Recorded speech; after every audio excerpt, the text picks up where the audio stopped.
बिस्मिल्लाहिर्रहमानिर्रहीम।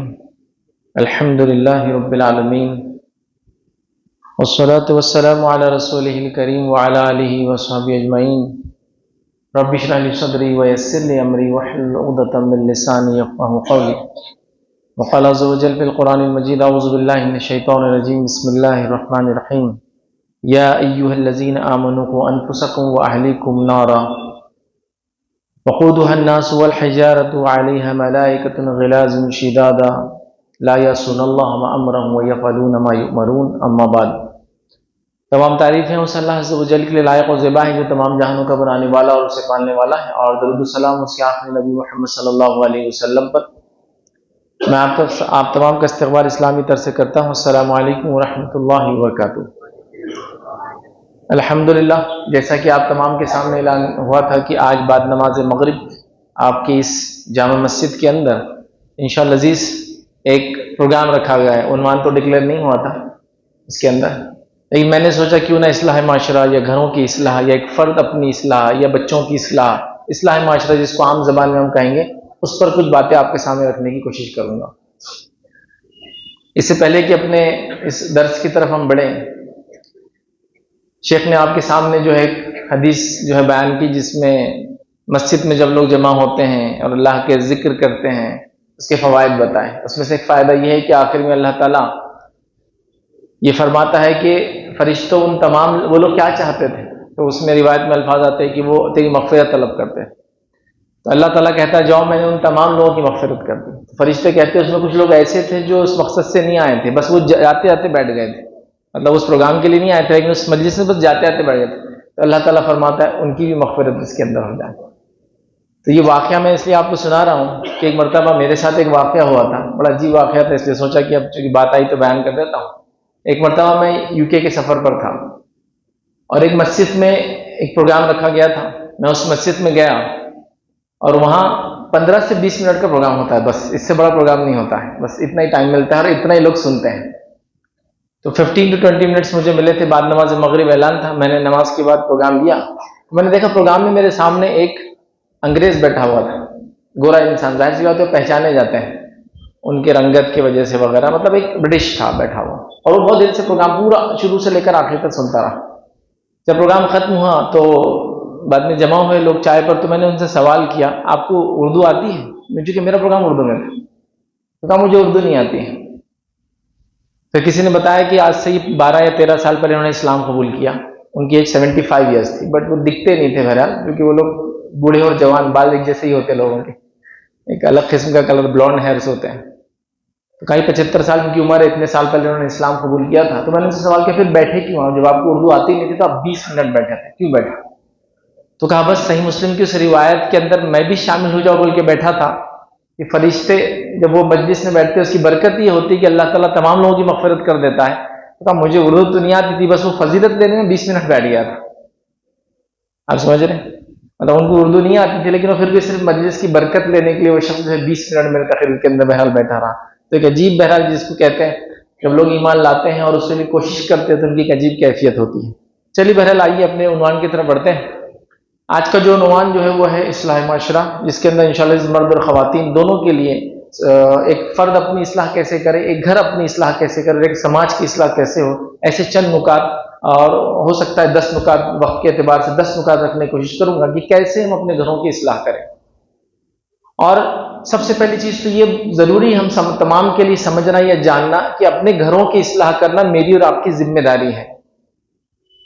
जनरली ये होता है कि हम लोग ये समझते हैं कि हमारे घरों की इस्लाह हमारी जिम्मेदारी नहीं है, और हम लोगों की जिम्मेदारी आउटसोर्स कर देते हैं। जैसे कि तालीम के लिए स्कूल भेज देते हैं, अरबी सीखने के लिए मकतब भेज देते हैं, तो वैसे ही बच्चों के इस्लाह के लिए हम समझते हैं वो जुमा के खुतबे और वो काम मस्जिद का है हमारा, या मौलवी साहब का है, या किसी दीनी तंजीम और जमात का है। अगर मैं उसमें कर लूँ कुछ तो ये इजाफी चीज़ होगी, मैंने कुछ भी नहीं किया तो मेरी पूछ नहीं है। इस टाइप का हमारा मिजाज है, हर चीज़ को हम आउटसोर्स करें ना। आजकल खाने भी आउटसोर्स होते हैं, बाहर से बन के आ जाते हैं।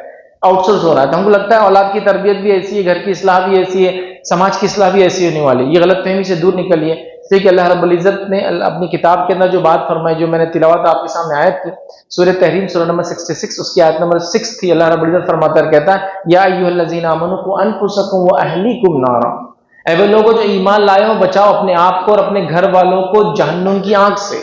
तो ये आज ये बात बता रही है कि मेरी और आपकी तमाम लोगों की फर्दन फर्दन भी जिम्मेदारी है कि अपने घर वालों को जहन्नुम की आग से बचाए। तो एक फर्द अपने घर को बचाएगा, एक कौम का लीडर अपनी कौम को बचाएगा, है ना। समझ, जैसे उसके मुकाम बढ़ते जाएंगे उसका काम वैसी जिम्मेदारियां बढ़ती जाएंगी। और इस बात को नबी अकरम सल्लल्लाहु अलैहि वसल्लम ने एक रिवायत के अंदर यूं इस तरह से फरमाया था और बयान किया था कि तुम में से हर शख्स जिम्मेदार है और तुमसे उस जिम्मेदारी की पूछ होने वाली है। और बस इमाम से, कौम के लीडर से, उसकी मातहत रियाया की पूछ होने वाली है। और घर के जिम्मेदार से, उसके मातहत लोगों की पूछ होने वाली है। बीवी से शौहर के बच्चों की पूछ होने वाली है। गुलाम से आका के माल की पूछ होने वाली है। खबरदार हो जाओ, तुम में से हर शख्स जिम्मेदार है, उससे उसकी जिम्मेदारी की पूछ होगी। किसी भी समाज में 4 ही तबके होते हैं जिम्मेदारों में। एक लीडरशिप, दूसरा घर का जिम्मेदार, औरतों कहा तुम बच्चों की जिम्मेदार हो, और गुलाम से कहा आका के माल की पूछ होगी। अब इन्हीं तबकात में हम लोग कुछ ना कुछ होते हैं, या तो हम कौम के लीडर है, या तो घर के जिम्मेदार है, खातून है तो बच्चों की जिम्मेदार है, या फिर मैं कहीं काम करता हूं तो मुझसे पूछ होने वाली कि जब उजरत ली तो काम सही किया नहीं किया। तो चारों तबकों से कहा तुम सब जिम्मेदार हो, तुम सबसे जिम्मेदारी की पूछ होने वाली है। तो पहली बात तो हम ये सब समझ ले, अपने घरों की इस्लाह, अपने बच्चों की इस्लाह, अपने माशरे की इस्लाह पहली जिम्मेदारी मेरी है। इसके बाद सारी चीजें हैं, जिसको आम जबान में कहूंगा पहली जिम्मेदारी माँ होती है, बच्चे की तरबियत का अगर मामला आ जाए। उसके बाद उसका वालिद होता है, उसके बाद उसका घर होता है, घर जिस माहौल में रहता है, दादा दादी या नाना जिसके साथ रहता वो। उसके बाद उस मोहल्ले की जिम्मेदारी, फिर उस मस्जिद की जिम्मेदारी, फिर उसके बाद उसके स्कूल की जिम्मेदारी, फिर कॉलेज, ऐसा मामला बढ़ते चला जाता है। तो कई लोगों से बच्चा इल्म हासिल करता है, याद रखिए, सिर्फ स्कूल से नहीं करता है, मस्जिद से नहीं, कई लोगों से। ये सबकी जिम्मेदारी याद रखिए, कुछ ना कुछ कि अपना हक अदा करें। लेकिन शुरुआत कहीं ना कहीं हमको अपने घरों से करना होगी। तो आइए सबसे पहले घर की इस्लाह, इस टॉपिक की तरफ हम बढ़े, या अपनी इस्लाम कैसे करें, या माशरे की इस्लाम कैसे करें, ये बात को पहले हम समझने की कोशिश करें कि इस्लाह करने के लिए क्या चीजें सबसे ज्यादा अहम है। नहीं तो मैं भी तड़प रखता हूं कि मेरे बच्चे जो है दीनदार बने, नेक बने। आप भी तड़प रखते हैं कि आपके बच्चे दीनदार नेक बने। हम सब कोशिश करते हैं कि हमारे बच्चे किताबों सुन्नत पढ़े। हम सब कोशिश कर रहे हैं कि हम सब किताबों सुन्नत पे चले।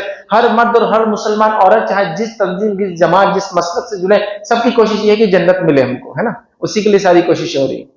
तो सवाल ये कि ये जो शुरुआत होंगी इस्लाह की, वो कहां से होंगी, उसके लिए पहले क्या करना होगा। तो मैं आपसे सवाल करूंगा, अगर आपको किसी चीज का झाड़ लगाना है या खेती करना है, तो बीज बोना है, तो उससे पहले क्या करना पड़ता है। जो लोग काश्तकार है, खेती करते हैं, एग्रीकल्चर करते हैं, उनको पता है पहले जमीन को ढीला करना पड़ता है, साफ करना पड़ता है, उसको उस बीज को कबूल करने के लिए तैयार करना पड़ता है। तो अगर मैं कहूं कि इस्लाह माशरा मुझे और आपको करना है, वो बीज है, तो उस बीज के लिए उस जमीन को तैयार करना होगा। इसलिए क्या सड़क पर बीज फेंक देंगे तो ना उस किस्म का झाड़ आएगा, ना उस किस्म के फल देगा। हो सकता है झाड़ उग जाए लेकिन फायदा नहीं देगा। तो पहले जमीन को तैयार किया जाता है, पत्थर निकाले जाते हैं, खराब चीजें निकाली जाती है, फालतू किस्म के झाड़ निकाले जाते हैं, फिर उसको हल से या ट्रैक्टर से जोता जाता है, खींचा जाता है, उसको उखाड़ा जाता है ताकि ऑक्सीजन अंदर जाए, नीचे की मिट्टी ऊपर, ऊपर की मिट्टी नीचे आए। जब वो तैयार हो जाती है तो फिर इंतजार किया जाता है एक जबरदस्त मौसम के आने का। फिर उससे पहले एक सबसे अच्छा बीज सेलेक्ट करके लाया जाता है, और फिर उस मौसम बारिश आने से पहले उस बीज को अंदर डाल दिया जाता है। फिर बारिश आती है और फिर एक सिलसिला शुरू हो जाता है। तो वैसे ही अगर इस्लाह माशरा करना है, घरों की इस्लाह करना, अपनी इस्लाह करना है, तो हमको पहले क्या करना पड़ेगा। यहां जमीन को आपको अच्छा करना है, झाड़ लगाने के लिए, तो हमको क्या करना पड़ेगा। इस्लाह माशरा, घर की इस्लाह या बच्चों की इस्लाह करने के लिए, या बीवी की इस्लाह या शौहर की इस्लाह करने के लिए, सबसे पहले वो रिलेशनशिप, वो ताल्लुकात बनाना पड़ेंगे आपस में, जो जरूरी है इस्लाह के लिए। ये नहीं हुए तो इस्लाह नहीं होती।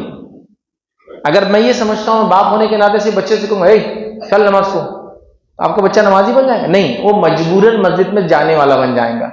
और जब आप हट जाएंगे तो नमाज को नहीं जाएंगे, क्योंकि उसको मालूम डर नहीं, कोई डांटने वाला नहीं। तो सबसे पहले क्या हुआ, वो जगह को, जिसको मैंने कहा ना, बनाना पड़ेगा। तो अगर हमको इस्लाह करना है हकीकत में अपने आप की, अपने घरों की, बीवी की, बच्चों की, तो हमें वो रिश्ता बनाना पड़ेगा, वो रिलेशनशिप डेवलप करना पड़ेगा। वो जब तक नहीं होगा कुछ नहीं होगा। और रिलेशनशिप और उस ताल्लुकात बनाने के लिए पहला काम क्या करना पड़ेगा, बात करना और बात सुनना पड़ेगा। आप कहेंगे ऐसा कौन सा इंसान है जो अपने बच्चों से बात नहीं करता, बीवी से बात नहीं करता, घर वालों से बात नहीं करता? नहीं, वो बात नहीं। वो बात नहीं जिसमें हम दो काम करते हैं, या तो सवाल करते हैं तो हुक्म देते हैं, काम हुआ, गए थे, ला लिए, पढ़ लिए, हो गया, ये करके आओ, वहां जाके आओ, ये हुक्म है। और दूसरा सवाल है, नहीं हुक्म और सवाल नहीं, बात की बात कर रहा हूं। बात क्या होती है?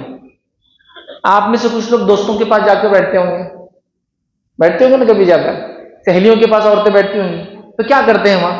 हुक्म देते और सवाल करते हैं उनसे? नहीं, उसको बोलते बात करना।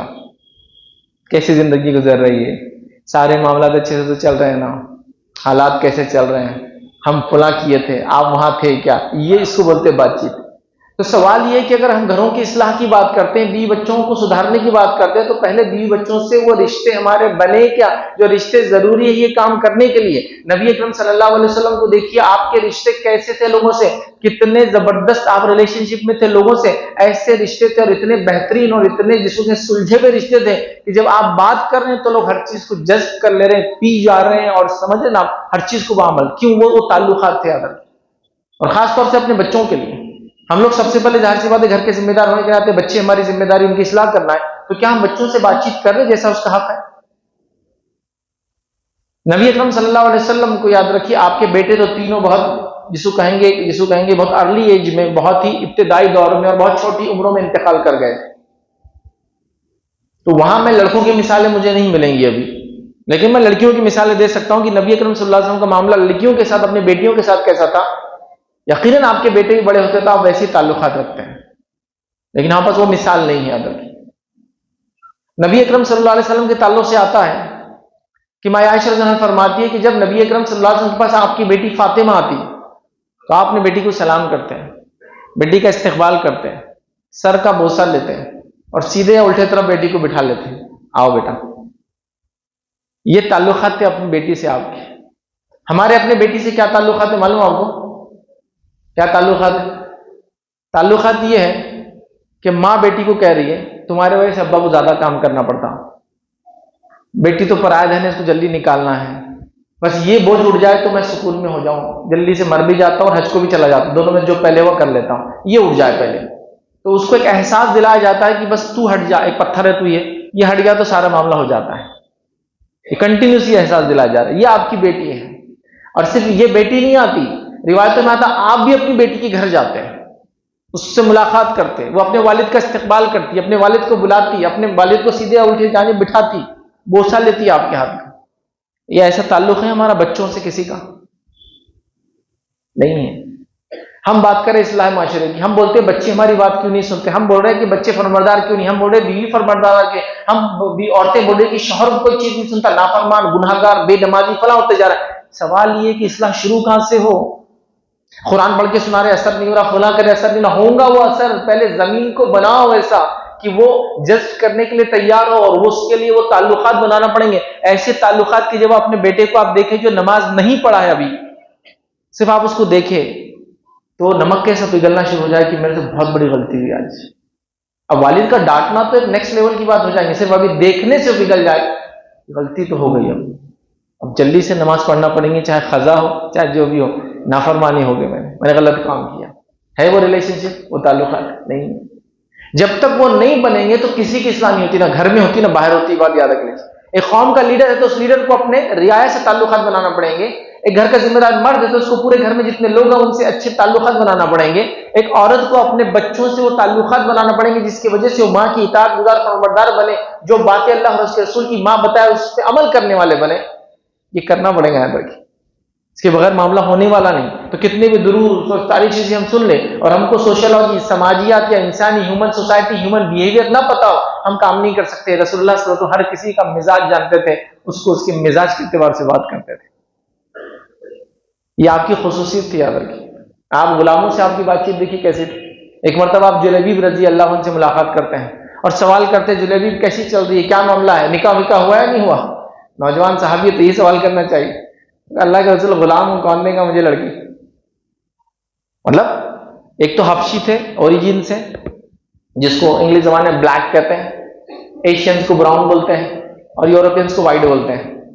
तो ब्लैक थे नस्लन, तो वो कह रहे कौन मुझे देगा। नबी अकरम सल्लल्लाहु अलैहि वसल्लम ने कहा ठीक है मैं खत लिख कर देता हूं, ले जाके फुला घराने में दे दो।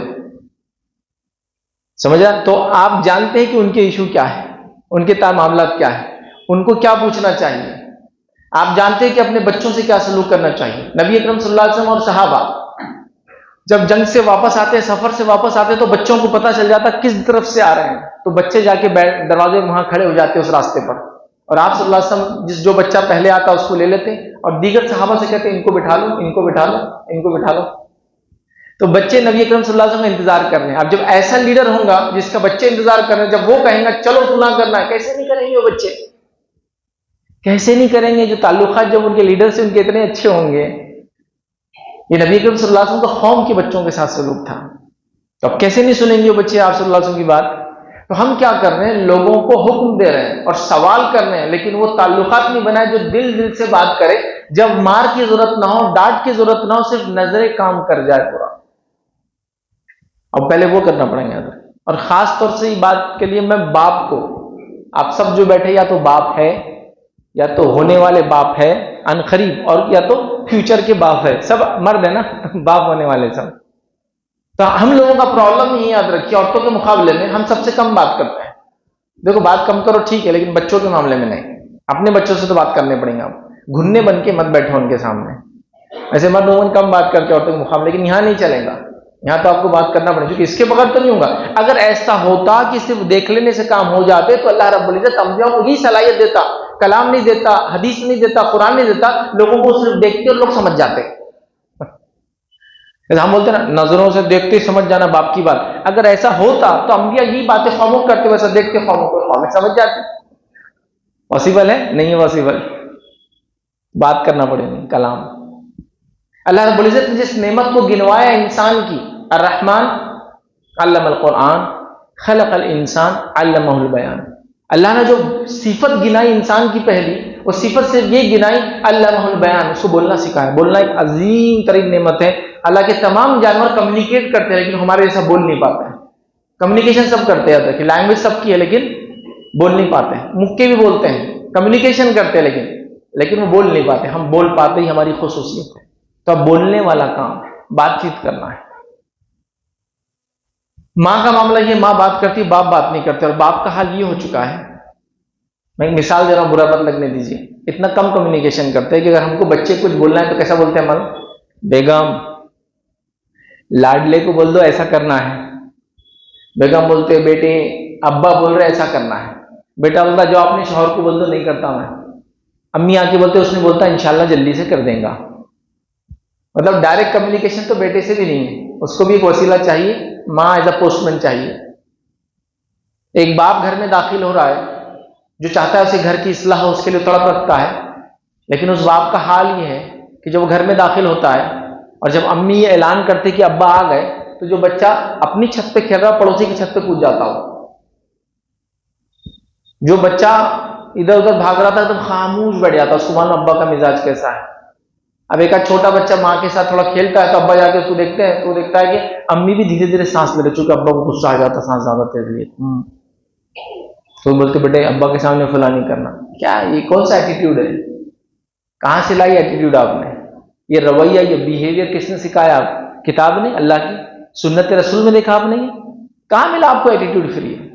ये सख्ती वाला मिजाज कहीं कहीं कुछ कुछ औलादों के लिए हो सकता सूटेबल हो, सबके लिए नहीं है। और ये तरीक़ेकार सुन्नत से साबित भी नहीं है। इतना सख्त रवैये की बात भी ना की जाए, और ये बहुत खतरनाक चीज है, याद रखिए, बहुत खतरनाक चीज। इसकी वजह से हम रियली इस्लाह नहीं कर पा रहे अपने घरों में हकीकत में। तो पहले काम क्या करना है? रिलेशनशिप बनाना। अब एक फादर, एक बाप होने के नाते अगर मैं घर में जाऊं और जाकर अच्छी बात करना शुरू कर दूं, तो पहले तो बच्चों को डर लगेगा, कुछ तो भी रिपोर्ट पॉजिटिव तो नहीं आ गई इनकी। तो जानने के वक्त करीब आ गया ना, कभी जिंदगी में बातचीत नहीं, तो अभी वो कबूल भी नहीं करेंगे आपकी बात जल्दी। होता है ना ऐसा, गए तो जाके आगे कैंसर की रिपोर्ट, फला की रिपोर्ट, अभी फिर से बोले एक बीमारी आ रही दुनिया भर में कोरोना जैसी, तो कुछ तो पॉजिटिव तो नहीं आ गया। अब्बा बात कर रहे हैं, मेरे को बुला के बैठे, सवाल नहीं है उसमें, उसके अंदर हुक्म भी नहीं है। जर्नल ऐसा पूछ रहे थे क्या चल रहा, कैसे चल रहा, सब अच्छा तो है ना? कुछ मसला रहा तो मेरे पास आओ। या दोस्त बोलते ना आधी रात को मैं खड़ा रहूंगा, तो मैं हूं तुम्हारा वालिद, मैं खड़ा हूं। तो वो परेशान हो जाएगा, हुआ क्या इनको आखिर? तब उतना तो बर्दाश्त करना पड़ेगा, याद रखिए, लेकिन ये करना पड़ेगा ताल्लुक। अब बीवी से ये नहीं पूछना है कि मैंने सुबह ये बोल के गया था शाम में ये हुआ कि नहीं, अब वो बात नहीं करना है, अभी जनरल बातचीत चालू कर देना है। समझ रहा? जनरल बातचीत जो इंसान करता है, याद रखिए। तो थोड़ा वो थोड़ी देर वो भी परेशान नहीं कि भाई क्या बात है, वो बैठ के पूछेंगे कुछ नुकसान तिजारत में कोई रिपोर्ट गलत सलत तो नहीं आ गई क्या, बोल दो छुपाओ मत, हम रेडी है कबूल करने के लिए हर चीज। पहले ये काम करना होगा। हाँ, अब जब जमीन को आपने ढीला कर दिया, तैयार कर दिया, अब बीज डालो उसके अंदर, फिर देखो असर कैसा होगा। हत्ता कि अगर बीज खराब भी रहा तो कुछ ना कुछ फायदेमंद तो साबित होगा। लेकिन अगर आपने मेहनत जमीन पे नहीं की, वो रिश्ता ही नहीं बना मेरा और इनका, जो मैं इनको डांटूंगा तो नहीं होगा। अगर मैं इनका टीचर भी हूं और रिश्ता नहीं है तो डांटूंगा तो ये सिर्फ मेरी डांट की वजह से बच्चा पढ़ेगा, ये रियली एक स्टूडेंट नहीं बनेगा, इसको इल्म से मोहब्बत नहीं होगी, सिर्फ मेरी मार की वजह से पढ़ेगा ये, और एग्जाम्स पास करेगा सिर्फ। इसका मकसद इल्म हासिल करना कभी नहीं होगा, एग्जाम पास करना होगा। लेकिन जब ताल्लुकात बन जाएंगे ना, और मैं सिर्फ सवाल करूंगा बेटा ये तो तुमको आता था ना, फिर तुमने ऐसा क्यों किया, तो वो बच्चा एकदम पिघल जाएगा, कहेंगे हाँ टीचर गलती हुई मुझसे। तो ये है, ये की है सक्सेस के लिए, की है किसी भी काम के लिए, ये चाबी, इसके बगैर काम नहीं होते, याद रखिए। और हम लोग ये छोड़ के काम करना चाहते सब। बच्चा नमाज सुन गया तो घूर रहे उसको, एक थप्पड़ चल, अब आइंदा नहीं आ तो टांगे तोड़ देता। आप कब तक उसकी टांगे तोड़ेंगे? एक एज के बाद वो इतना ताकतवर हो जाता है कि वो बोलता है जो करना है कर लो। अरे कभी तो एज भी नहीं होती है, तो छोटा ही रहता था, भागते हुआ आपके पास, और क्या करता, मारो मारो मारो। अब बोलते अरे मारो, एक मार दिया आपने, एक और मार दो, दो मार दी, हाँ गिलास टूट गया। अब ये करने वाले के बाद में मार खा के चला गया हो, तो थोड़ी देर बाद वो बंद हो जाता है, वो नहीं समझता चीजों को। फिर हम करें बच्चों की इस्लाह क्यों नहीं हो पा रही, बीवी की इस्लाह क्यों नहीं कर पा रहे, समाज की इस्लाह क्यों नहीं कर पा रहे, घर में हम वो काम क्यों नहीं कर पा रहे जो दीन और शरीयत हमसे चाहती है, हम हलाल को क्यों फर्क नहीं दे पा रहे, हराम से क्यों नहीं रुक पा रहे, रुसूमात और खुराफात खत्म क्यों नहीं हो रही, शादी ब्याह की बुराइयां क्यों खत्म नहीं हो रही, ये तौहीद पर लोग क्यों नहीं आ रहे, सुन्नत की इत्तिबा क्यों नहीं करते? इसलिए कि वो अभी समझने वाले ही नहीं बने हो, अभी वो मेहनत नहीं हुई जो होना चाहिए। तो पहला याद रखिए, पॉइंट नहीं है, पॉइंट तो शुरू होंगे अभी डरी भी मत किया, पहला इतना तो पॉइंट कितने लंबे नहीं, पॉइंट लंबे नहीं होंगे इंशाअल्लाह। पहले तमहीद में अगर बात समझ में आ गई, करना कहां से शुरू है, इस पे मेहनत हो जाए तो पॉइंट तो फिर बस समझ लेना। मतलब जहां से कोई चीज गुजरने वाली, रास्ता एक बार सही हो जाए तो फिर गुजरने वाला साइकिल हो या ट्रक हो गुजर जाएगा, फिर क्योंकि सड़क बन चुकी है, मजबूत बन चुकी है। वो रास्ता मैं बताना चाह रहा हूं। पहले जनरली समाजियात पर, सोशोलॉजी पर, ह्यूमन बिहेवियर पर, चाइल्ड बिहेवियर पर, चाइल्ड साइकोलॉजी पर बात ही नहीं होती हमारे पास। अभी शादी भी हो के आप देख रहे झगड़े कितने आम हो गए, तलाकें कितने जल्दी जल्दी हो रही, क्यों? क्योंकि ये फीमेल मेल बिहेवियर नहीं जानती कैसा होता है, मर्द कैसा सोचते हैं और कैसा एक्ट करते हैं, और मेल मर्द होने के नाते वो फीमेल बिहेवियर नहीं जानता, उसकी सोच और उसकी समझ और उसकी कमजोरियां और उसके जिसको कहेंगे ताकत क्या है, स्ट्रेंथ और वीकनेसेस क्या है, सो नहीं पता है। तो यहां भी मसला वही चालू है, समझ नहीं पा रहे, बाप बेटे में मसला चालू, समझ नहीं पा रहे, माँ बच्चों में समझ नहीं पा रहे, सिबलिंग्स भाई बहन भाई में वही झगड़ा चालू है ना। विरासत भाई ने ले लिया, क्यों ले लिया, क्यों उसने ले दिया दूसरों को, अब क्यों हम मांग नहीं सकते उससे, क्योंकि वो रिलेशनशिप नहीं मांगने का। हाँ झगड़ा कर सकते भाई से, लेकिन बातचीत नहीं हो सकती। देखिए मसला वही है, बात नहीं हो सकती, बाकी सब हो रहा है। बात करने आप आइए भाई, बीच में तो बात होगी, नहीं तो हम तो सीधा फिर आस्तीन चढ़ाने वाले और फिर हाथ में डंडे लेने वाले, बात नहीं होती हमसे, प्रॉब्लम यही है। जबकि आप जब बात करने वाले बन जाएंगे तो बड़े बड़े मसलों की हल आप देखेंगे चुटकियों में निकल जाती, सिर्फ आपको आइडिया हो बात करने का, लोगों से बैठने का। और ये बातें सब नबी अकरम सल्लल्लाहु अलैहि वसल्लम की सुन्नत में मिलती है। आपका मामूल, आपका मामला बच्चों के साथ, बड़ों के साथ, बीवी के साथ, रियाया के साथ, आम लोगों के साथ, मिलिट्री जनरल के साथ, आम फौजियों के साथ, ये सब था। याद रखें, आप ये सब चीजें सोच समझ के, उनकी उम्र, उनके पोजीशन, उनका मर्द है या औरत है, वो किस इलाके से आई है, उस सब समझ के आप बात करते थे उनसे। इस सारी बातें आपको मिलेंगी। याद रखें, नबी अकरम सल्लल्लाहु अलैहि वसल्लम की लोगों की इस्लाह का 90 तरीका, एक मशहूर किताब याद रखिए, पढ़िए उसको। हर किस्म के लोगों की इस्लाह आप कैसे करते थे, उसमें हर किस्म के लोग, उनके मिजाज, उनकी हालात को देखकर आप ऐसे पॉइंट, वैसी बात, वैसा डिस्कशन उनके साथ करते हैं तो मसाइल के हल निकाल देते। तो हमारा मसला है घरों की इस्लाह, हमारा मसला है हमारे बच्चे तौहीद पर आ जाए, हमारे खानदान तौहीद पर आ जाए, हमारा मसला है लोग इत्तिबा सुन्नत करें जो हमारे अतराफ में है, तो हमको वो बात मनवाना है, अभी हम उसका डिस्कशन कर रहे हैं। तो इसके लिए याद रखिए, हमको जमीन को पहले नरम करना है। ये पॉइंट होने के बाद मर्द और खवातीन दोनों को, वरना कभी औरतों में भी ये जहालत हमने देखी है अब अगर आप फला काम नहीं करेंगे ना, मैं छोड़कर जा रही, ये तरीका नहीं, छोड़ के जा रही बोलना तरीका नहीं किसी काम के लिए। अब से अगर आपने फला बुराई नहीं छोड़ी ना, मैं जा रही अपने वालिद के पास, ये तरीका नहीं। वो बोलेंगे चले जाओ, फिर क्या करेंगे? तो ये तरीका नहीं। हर चीज का एक तरीक़ेकार है, हमको वो सीखना पड़ेगा। और वो बातचीत से शुरू होगा जिसमें सवाल और हुक्म, ठीक है, हो सकता है कभी एक बात का हिस्सा, लेकिन ये रेगुलर टॉक नहीं होना चाहिए। आप दस्तरखान में बैठते बच्चों के साथ, ये बातचीत का मौका है, सबसे अच्छा मौका है कि बीवी बच्चे सब होते हैं, फैमिली के दीगर मेंबर है, एक्सटेंडेड फैमिली, जॉइंट फैमिली जिसको बोलते हैं वहां पर। अगर वैसी फैमिली है तो पूरे बेटे बैठे हैं, पूरी बेटियां बैठी हैं और माँ बाप भी बैठे हैं और फिर डिस्कशन चल रहा है, तो यहाँ बहुत सारे मसाइल वो दस्तरखान पे हल हो जाते हैं अंदर। जहां आप लोग जॉइंट फैमिली नहीं है फिर तो कोई मसला ही नहीं, हर आदमी बैठ सकता हो, दूसरे सब महरम एक दूसरे के बैठेंगे, माँ है, बेटियां हैं, बेटे हैं, वालिद हैं, सब बैठे हैं, दादा है, दादी है, नाना नानी के साथ सब डिस्कशन कर रहे हैं। ये जरूरी याद रखिए, इसके बड़े फायदे होते हैं। अगर अब तक आप नहीं करते थे, अब करना शुरू कर दें। अब तक आप करते थे तो उसके अंदर कहां कमजोरी थी, उसको देखकर उसकी इस्लाह करें और अच्छे से करना शुरू कर दें। तो इन चीजों को आप समझें। देखिए एक मिसाल देता हूं, चूंकि हमारा लेक्चर पूरा बच्चों के बिहेवियर पे नहीं है, सिर्फ एक मिसाल देके बात समझाता हूं। आप गौर कीजिए इस बात पर, सभी गौर कीजिए। अच्छा, ये सिर्फ बड़े गौर ना करें, बच्चे क्या समझते हैं जब लेक्चर को सुनते हैं, अरे फिर भी आपने सही बोले, मेरे अब्बा ऐसी है। नहीं, आप भी अपने छोटे भाई के साथ वही हरकत करते जो आपके अब्बा आपके साथ करते हैं। आप कोई चेंज नहीं है, वो बड़ों से सीख के आप भी वैसे हो गए। देखिए मिसाल देता हूं, हमारी गलती कहां होती बड़े होने के नाते। एक बच्चा आया आपके पास, अब्बा मैं वहां जाऊं, मेरा जवाब क्या मानो? नहीं। मैं छत पे चढ़ूं? नहीं। मैं गाड़ी पे बैठूं? नहीं। मैं दीवार पे लिखूं? नहीं। मैं फला चीज खरीदूं?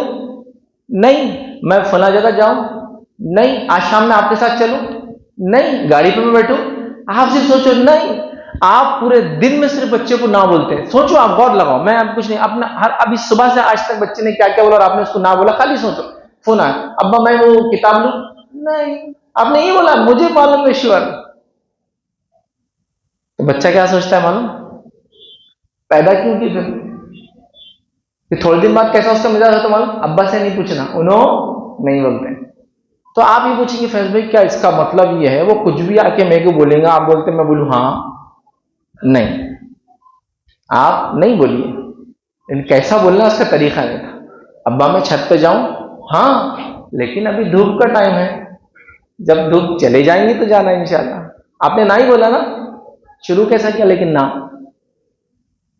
हाँ से शुरू किया। अब्बा मैं पड़ोसी के पास जाऊं? बिल्कुल, वहां तो जा सकते हैं, लेकिन पड़ोसी अभी आराम कर रहे होंगे, उनका आराम खत्म हो जाएगा। अम्मी को बोला उनको कॉल करो, अगर वो बोले तो आप जाइए। ना ही बोला ना, ना ही बोला ना, ऐसे बोला। लेकिन अब्बा मैं गाड़ी पे बैठूं? गाड़ी तो बैठने के लिए होती है, लेकिन अभी वो साइड स्टैंड पे खड़ी है तो गिर सकती है और मुझे बहुत बुरा लगेगा आप गिरेंगे तो। नहीं बोला ना, ना, लेकिन ना था क्या ना के अंदर? मैं दीवार पे लिखूं? दीवार तो लिखने की जगह नहीं है, पेपर पे लिखो आप। दीवार पे लिखने की जगह नहीं है, पेपर पे लिखो आप। तो आप क्या बोलेंगे? हाँ लिखो, लेकिन दीवार पे नहीं, पेपर पे लिखो। मैं आपको एक पेपर देता हूँ, कार्डबोर्ड देता हूँ, ये देता हूँ, XYZ जो भी आप दीजिए उसको। तो आपने ना ही बोला ना, लेकिन ना बोलने का भी तरीका होता है। वरना एक ह्यूमन बिहेवियर है कि वो सीख लेता है कि अब्बा हर चीज को ना बोलने वाले, अम्मी हर चीज को ना बोलने वाले, तो फिर वो आपसे नाउमीद रहता है, वो कोई चीज नहीं पूछता। और फिर हम क्या करते हैं उसके बाद मालूम? तुमने मेरे बगैर बताए ये काम कैसे किए? तो दिल ने बोलता तुमने कभी जिंदगी में हाँ बोले ही का जो तुमसे पूछ के करूं? देखो आप गौर करो सिर्फ। अच्छा, ये सिर्फ बाप की गलती नहीं है, ये बड़ा भाई भी ये करता, अरे आपने ऐसे बोले, मेरे अब्बा ऐसे ही करते हैं, लेकिन तुम भी वही काम तुम्हारे छोटे भाइयों के बहनों के साथ करते हैं। कोई चेंज नहीं, क्योंकि सबने ऊपर से सीखा यही तरीका बात करने का। तो अब खाली इतना तरीके का तब्दील होने से पॉजिटिव जो जहन पे असर पड़ता है ना, मुस्बत असरात बोलते हैं काम वाले, इसका बड़ा फायदा होता है। याद रखिए, बड़ा फायदा होता है, इसको सिर्फ समझिए आप क्या होता है। बहरहाल अब आइए, जब आपने ये माहौल को अच्छा कर लिया, माशाल्लाह, घर में रिश्ते अच्छे हो गए, इस्तेवार हो गए, अब बातचीत चालू है घर में सब लोगों के एक दूसरे से। अब उस डिस्कशन में आप अब आगे लेके चल रहे हैं अपने खानदान को, और अब आप डिस्कस करते हैं कि हमको अब क्या करना है और क्या नहीं करना है। अभी तब्दीली मतलब ऐसी आएंगी कि पहले वो मानने को तैयार नहीं थे, अब आपसे पूछ रहे हैं कल क्या करना है। इतना फर्क आ जाता है सिर्फ समझाने के तरीकेकार के बदलने से। ना को ना बोला आपने, लेकिन हाँ से शुरू करने के फायदे आपने देखे। मैंने एक मिसाल दे दी आपको, अब दूसरी मिसाल देने की जरूरत नहीं, आप समझदार लोग हैं। तो अब आप बड़े भाई है तो छोटों के साथ ये करना है, वालिद है तो बच्चों के साथ करना है, दादा है तो पूरे खानदान के साथ ये करना है, या घर के जिम्मेदार मर्द है तो सबके साथ ऐसे ही काम करना है। पहले रिश्ते अच्छे त्योहार करना है, बातचीत का तरीकेकार सीखना है, और फिर दिल से रिश्ता जोड़ने के बाद मोहब्बत भरे अंदाज में अपनी बातों का रखना शुरू करना है। चलिए आइए पहला पॉइंट कि हमको घरों की इस्लाह करना है, बच्चों की इस्लाह करना है, बीवी की इस्लाह करना है, तो कैसे करेंगे इसके बारे में जो है बहुत सरसरी तौर से इंशाल्लाह चंद पॉइंट रखूंगा। पहला पॉइंट याद रखिए, जो हमको काम करना है याद रखिए, वो यहां से शुरू होगा। याद रखिए जो सबसे पहली चीज है, याद रखिए अपने घरों की इस्लाह हम अकीदे से शुरू करेंगे। ये फर्स्ट पॉइंट है, याद रखिए। अकीदे से शुरू करेंगे मतलब हम देखेंगे कि अकीदे की कोई बुराई, कोई बिगाड़, कोई कमजोरी, कोई खराबी तो नहीं हमारे फैमिली मेंबर्स के अंदर। जो सबसे नजदीकी होते हैं, जिसमें सबसे खास शादीशुदा है तो बीवी बच्चे, और उसके बाद दीगर लोग, और अगर शादीशुदा नहीं है याद रखिए आप, तो फिर आपके बहन भाई, वालिदैन वगैरह ऐसे आते हैं। याद रखिए ये ऐसे ऐसे सिस्टम्स होते हैं। तो लिहाजा सबसे पहले हम अकीदे से शुरुआत करेंगे। कोई अकीदे में खराबी, कोई बुराई, कोई कमजोरी, कोई नुक्स अगर हो तो उसकी इस्लाह सबसे पहले करेंगे, जिसके लिए अल्हम्दुलिल्लाह बहुत सारी किताबें याद रखिए, किताब तौहीद के नाम से लिखी गई, जिसमें अकीदे की कमजोरियां, अकीदे की बुराइयां, अकीदे में शिर्क कैसे आ जाता, फला सारी चीजें लिखी गई। इसके अलावा दीगर किताबें जो ईमानियात के ऊपर लिखी गई है, उसका स्टडी कीजिए, और उसके बाद फिर देखिए कमजोरी का है, उसको इस्लाह करने की कोशिश कीजिए। अगर इस मसले में कोई इस्लाह की जरूरत नहीं है तो फिर अगले पॉइंट की तरफ हम बढ़ जाएंगे, लेकिन शुरुआत यहां से होगी। याद रखिए फर्स्ट पॉइंट यही है। बहुत सी बार ये गलतफहमी भी हमको होती है कि हम तो किताबों सुन्नत के घर में हमने आंख खोली, हमारे बच्चे तो तौहीद को देखते हुए बड़े हुए, तौहीद को देखते हुए बड़े हुए, तौहीद को पढ़ा और समझा। देखते हुए बड़े होने से आदमी सीख लेता अगर चीजों को, तो क्या ही बात थी फिर।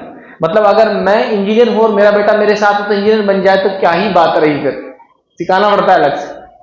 हम लोग क्या सोच रहे हैं, हमारे दादा भी कुरान और सुन्नत पे थे तो हम भी कुरान और सुन्नत पे, तो बच्चे तो होंगे ही। Not possible. हाँ इम्कानात है, हो सकता है, लेकिन कभी बातचीत करने से बात समझ में आती है। तो लिहाजा हम पहले बातचीत करेंगे, इश्यूज को समझेंगे, अकीदे की बुराइयां हैं जांचेंगे, और उसके बाद उन बुराइयों को निकालने की कोशिश करेंगे। वो कैसे, अकीदे की अहमियत बताकर, इसकी संगीनियां और बुराइयों को समझाकर, और कैसे इसकी इस्लाह करना है वो इल्म उनको देकर। याद रखिए, ठीक है। तो ये पहला काम यहां से होगा। अकीदे में क्या क्या चीज आती है आप उसको देखें मुताल्लक। तो ये पहला काम था जो मुझे और आपको करना है। पहला पॉइंट है समाज की इस्लाह, घर की इस्लाह, फर्द की इस्लाह, अपनी इस्लाह के लिए अकीदे तौहीद सही, अकीदे के सारी चीजें, तौहीद के अलावा भी जो जो चीजें आती है उनकी इस्लाह से ये मामला इंशाल्लाह जी शुरू होगा। तो ये हमारा पहला पॉइंट था। दूसरे पॉइंट की तरफ आते हैं। अब दूसरा पॉइंट याद रखिए इंपॉर्टेंट पॉइंट है। पहला तो बिल्कुल इंपॉर्टेंट इस एतबार से कि अकीदे की बात है, लेकिन अब दूसरा पॉइंट इस एतबार से कि सवाल ये, अगर हम घरों की इस्लाह की बात करें तो घर कब बनते हैं, घर कब बनता है। चलिए आपके दादा थे, एक घर था, फिर मल्टीपल घर कैसे बने, चाचा उधर रहते, ताया इधर रहते, मल्टीपल घर कब बनना शुरू हुई। निकाह के बाद घर बढ़ते हैं। एक्चुअल घर उसी को बोलते हैं ना, हमारे घर, हमारे घर वाले उसी सेंस में। तो घर कैसे बढ़ता है, निकाह से। अब यहां हो रहा है। तो ये पॉइंट इंपॉर्टेंट इसलिए है कि अकीदे तौहीद तो हम जो साथ में उनकी कर ही रहे, लेकिन जब हम निकाह के लिए जाएंगे तो इस बात का खास ख्याल रखेंगे कि दीनदार बीवी का या बहू का इंतखाब करेंगे अपने बच्चे के लिए, और अगर मेरी बेटी का निकाह है तो दीनदार दामाद का इंतखाब उसके लिए करेंगे। अंदर की अगर मैं अपना निकाह करना चाहता हूं तो दीनदार बीवी का इंतखाब करूंगा, क्योंकि अब घर की शुरुआत हो रही है, एक फाउंडेशन डाला जा रहा है। या अगर मेरे वालिद मेरे लिए तलाश करें तो एक दीनदार बहू की वो तलाश करेंगे, और एक लड़की अगर है तो उसका वालिद जो है एक दीनदार दामाद का इंतखाब करेंगे। याद रखें, लड़की अपने लिए शौहर का इंतखाब नहीं करेंगी। याद रखें, उसके लिए उसकी वालिद की रजामंदी जरूरी है। इसलिए लड़के के लिए मैं कह रहा हूं दीनदार बीवी या दीनदार बहू, लेकिन लड़की के लिए वालिद उसका तलाश करेंगे दीनदार दामाद। तो यहां से अब घर बन रहा है, इसमें अगर एहतियात हो जाए तो इंशाल्लाह फैमिली अच्छी हो जाएगी। लेकिन हमारा प्रॉब्लम यहाँ सबसे बड़ा है कि घर की शुरुआत हम दीनदारी से नहीं करते हैं। हमारे पास क्या चलता है मालूम, आजकल जो समाज में चल रहा है बात कह रहा हूं मैं अभी। हमारे पास नौजवानों में ट्रेंड चल पड़ा है। ट्रेंड क्या मालूम आपको, यहाँ कुरान और सुन्नत की लड़कियों की उम्रें गुजरती जा रही है, लेकिन इनको कोई और पसंद आता है पहले, फिर ये बोलते हैं कि ला के सुधार लेंगे। ये एकदम कॉमन बात है। हाँ वो तो नहीं है कुरान और सुन्नत पे, लेकिन ला के सुधार लेंगे। ला के सुधरते हुए तो मैंने नहीं देखा, अच्छे सुधरे हुए लोगों को इधर से उधर जाते हुए देखा मैंने। क्योंकि जब लाते वक्त आप उनके शराइत पर यहां तक आए हैं तो जाहिर सी बात है बाद में वो आपकी कंडीशन पे नहीं मानने वाले हैं, निकाह होने के बाद थोड़ी मानने वाले हैं। आप समझ रहे चीजों को। लिहाजा आप जब घर की हम बुनियाद डालेंगे तो किन बुनियादों पर डालेंगे? जब लड़की का इंतखाब करेंगे, बीवी का सिलेक्शन करेंगे, दामाद का सिलेक्शन करेंगे तो दीनदारी को तरजीह देंगे, क्योंकि अब घर बन रहा है। अगर ये दीनदारी की बुनियाद में बढ़ेगा तो अगली नस्लें दीनदारी की बुनियाद पे आएंगी, दीनदार रहेंगी, तो खुद ब खुद घरों की इस्लाह होगी, फैमिली की इस्लाह होगी। तो जब लोग मिल रहे हैं तो आप दीनदारी की बुनियाद पे मिलेंगे। लेकिन अफसोस की बात है हमारे पास लड़कियों से निकाह क्यों किया जाता है? आमतौर से लड़कियों की बात इसलिए कर रहा हूं कि लड़कियों के पास कोई चॉइस नहीं भैया। हम लोगों ने ऐसा बुरा हाल कर रखा है निकाहों का, जहेज की लानत, रसूमात की लानत और खुराफात इतने ऐड कर दिए कि अब तो लड़की को जो रिश्ता आ रहा बस हम बोल रहे हैं कि बस हो जाए तो बड़ी बात। लेकिन लड़के के पास चॉइस है, तो अब लड़के को, इसलिए मैं खिताब लड़के से कर रहा हूं। तो लड़के किन बुनियादों पे आजकल निकाह कर रहे हैं? सबसे पहले इनके पास बुनियाद है खूबसूरती। ईमानदारी सब बाद में देखेंगे। देखिए खूबसूरती, इसकी दलील क्या? आप बोलेंगे भाई साहब ये तो इल्जाम है, तो मैं दलील देता हूं ना। जब लड़की देखने जाना है तो क्या बोला जा रहा है? बेटे कैसी लड़की देखना है? अम्मी ऐसी देखना है, तस्वीर ला के बता दे रहा। वो तो एक रहती, उससे तो किसी की शादी हो ही नहीं रही। एक आध एक्ट्रेस, एक आध स्टार वो बताता है। अब ऐसी तो नहीं, ऐसी ढूंढ के लाओ। तो आपकी शुरुआत ही देखिए किस चीज से हुई? दिखने वाली खूबसूरती, इसको बोलते हैं जाहिरी खूबसूरती। चेहरे का आशिक होता है इंसान, तो वहां से शुरू कर रहे हैं आप। आपकी बुनियाद ही वो है, मैं बता रहा हूं। आप वैसे ही ढूंढ लो, जो एक्ट्रेस है ना फला जगह ड्रामे में आ रही है, उन्हें मोटा वैसे ही ढूंढो। आप वैसे ही हम ढूंढ रहे हैं। और क्या ढूंढते फिर माशाअल्लाह, बड़े भाई साहब भी ढूंढ रहे, कॉलेज के बाहर बैठे हो, क्यों भाभी ढूंढ रहे हो। अम्मी हर दावत में जा रहे, हड़कियां उठा उठा के देख रहे, हाँ नहीं ये नहीं चलती, हाँ ये चलती। हर दावत में जाके हर बच्ची से, इज्तिमात में भी यही काम चल रहे हैं माशाअल्लाह। वो बच्ची अच्छी दिख रही, जरा फला सी दिख रही, उसका क्या देख के आओ जाओ। क्या बेसिस पे सबसे पहली बार आपने देखा? चेहरा, सिर्फ चेहरा। हाँ ये स्किन कलर, ये अंग्रेज तो चले गए, लेकिन ये स्किन से ऐसी मोहब्बत डाल के गए, है ना। हाँ बात तो ऐसी जबरदस्त थी मोहब्बत, इसको क्या बोलेंगे, इसके कलर की अलग अलग शेड्स, है ना। मेरा हाथ देख रहा था, शेड्स होते हैं, बड़ी मोहब्बत है। जितना ब्राइट एंड व्हाइट रहेगा बस वो चाहिए हमको, वो खूबसूरती का पैमाना है हमारे पास, मानना तो पड़ेगा। ये सबसे पहला पैमाना है। अब इस पैमाने पे एक इंसान को लाके आप निकाह करेंगे, फिर बोलेंगे अब दीनदार घर होना चाहिए। कैसे? पॉसिबल नहीं, पॉसिबल मैं नहीं कर रहा हूं बिल्कुल भी कि खूबसूरत खवातीन जो है वो बेदीन होती, बिल्कुल नहीं, मैं ये नहीं कह रहा हूं। लेकिन आपकी तरजीहात शुरू खूबसूरती से हुई, दीनदारी साथ में ऐड हो जाए तो ये तो सोने पे सुहागा हुआ, ये बात है ना। प्रॉब्लम आपका है। तो क्या किया हमने? खूबसूरती को मैयार बना दिया। दीनदारी हम मैयार में नहीं, सबसे लास्ट में आता है। खूबसूरती के बाद दूसरा मैयार क्या है? खूबसूरत नहीं भी है तो चल जाएंगे, बस साथ में जरा माल लाले, फिर सब एडजस्टमेंट चल जाता। फिर वो क्या बोलेंगे उसको, क्या अब चूंकि जहेज बोलेंगे, फुला बोलेंगे तो गलत हो जाएगा, हराम चीज हो जाएंगे। तो तोहफे ज्यादा से ज्यादा लाए। याद रखो मुसलमान नौजवानों और मर्दों, अल्लाह रब्बुल इज्जत कुरान में तुमसे खिताब करके कह रहा है, अर्रिजालु क़व्वामून अलन निसा। ये मर्द को हमने कव्वाम बनाया है। क्यों? कि तुम कमा कर ला कर देते हो, तुमको कमाने वाला बनाया है। औरत कमा सकती है, उसकी जिम्मेदारी नहीं है, लेकिन तुमको कमा के लाने। तो तुम कव्वाम हो कि तुम भिखारियों के साथ शादियों के टाइम पे घूम रहे हैं। ये हो रहा है, ये प्रैक्टिकल हो रहा है। आपको बुरा लग रहा है तो लगने दीजिए, अच्छी बात है। बुरा लगने से कुछ तब्दीली आई तो अच्छी बात है, हो रहा है। लेकिन ताज्जुब की बात क्या है मालूम आपको? मेरी बहन का निकाह हो रहा हो तो मैं रो रहा हूं जहेज की लानत की वजह से, लेकिन जब मैं निकाह कर रहा हूं तो वही लानत में मैं भी डूबा हुआ हूं। तो कोई बच नहीं रहा, कोई बच नहीं रहा उससे। अल्लाह रहम करे। फिर उसके नुकसान क्या आप सब देख रहे हैं, बताने की मुझे जरूरत नहीं। उम्रें गुजरती चली जा रही है, फिर बोल रहे फला से निकाह कर ली बच्ची ने, भाग के निकाह कर ली बच्ची ने, नॉन मुस्लिम से निकाह कर ली बच्ची ने, मुर्तद होकर निकाह कर ली बच्ची ने। तो ये सब होने वाला है, नेचुरल इफेक्ट्स है। जैसे एक आदमी भूखा है तो उसको खाने की जरूरत है, अगर खाना नहीं मिलेगा तो वो चुरा कर खाएगा, चोरी करके नहीं मिलेगा तो मार कर छीनेगा, मार कर नहीं मिलेगा तो खत्म करके लेगा। इसीलिए देखिए जब गुर्बत आम होती है वहां लूटमार आम हो जाती है, जिस उन मालिक के अंदर। जहां माल आम होता है तो वहां लूटमार कम होती है, लोग कम से कम भूख के लिए तो मारते नहीं किसी। ये सब होता है याद रखिए। तो अब जब रिश्ता बनेगा तो किस बुनियाद पे बनेगा हमारा रिश्ता? दीनदारी की बुनियाद, दीनदारी की बुनियाद। और औरतों पर तो मुझे बड़ा औरतों पर ताज्जुब होता है। आपको मालूम जहेज, ये जो लानत है किसकी वजह से चल रही है मालूम आपको? इसका मेन जड़ और कॉज कौन है मालूम? एक मर्द नहीं है इसका मेन कॉज, इसका कॉज, इसकी सबब एक औरत ही है। मैं चैलेंज से बोल रहा हूं। वो औरतें जो कह रही है कि जहेज लानत है, जहेज की वजह से मेरे बाप ने फला कर लिया, मेरे भाई ने 10 साल बाहर गुजार लिए, मेरा बाप फला करता रहा, मेरी पैदाइश पर चूंकि उसको कमाना था। यही औरत दूसरे का जहेज देखने क्यों जाती है जब वो जानती है कि इसकी वजह से इतने मसाइल आ रहे हैं? क्या दे रहे आप? चलो बताओ, इतना ही दे रहे क्या? ये औरतें हैं, ये जो बोल रही है आज रो रही है ना, ये औरतें जहेज जो लेने और देने में इतनी खुश है। अल्लाह, तुम पहले बंद करो वो लानती अमल। तुम उसकी सोच, उसको देखना, उसमें जाना, उसको विजिट करना, उसका पूछना बंद करो, उसका लेना बंद करो। सबसे ज्यादा खुश कौन हो रहा है? बहू जब लेके आ रही माल दौलत पैसा, एक औरत को खुशी हो रही है, उसकी सास है वो, फिर बोल रही मेरे बच्चों को इतना मुझे देना पड़ा, कितनी मुसीबत है, कितनी परेशानी। लेते वक्त तो तू ही खुश थी ना मां। तो बहरहाल अब इससे क्या बुनियादें बनेंगी हमारे? दीनदारी की। तो घर किस बुनियाद पे बनेगा? दीनदारी की। फिर बच्चे होंगे तो किस बुनियाद पे हो रहे?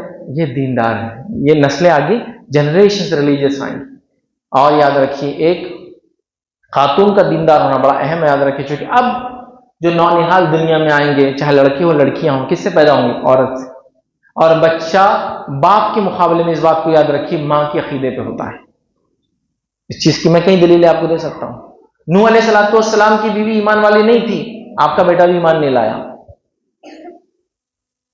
मां के असरात थे। ये बात कुरान से साबित है।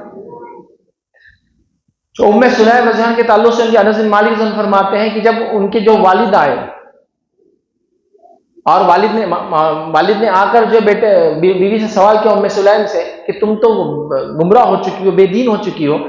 और जब उम्मे सुलैम अपने बेटे से कह रही थी, अनस रज़ियल्लाहु से, याद रखिए, कि बेटे कहो ला इलाहा इल्लल्लाह, तो बाप ने कहा कि तुम तो बेदीन हो चुकी हो, मेरे बच्चे को भी अब बेदीन कर रही हो। उन्होंने कहा मैं बेदीन कहां कर रही हूं, सिर्फ ला इलाहा इल्लल्लाह तो कहो।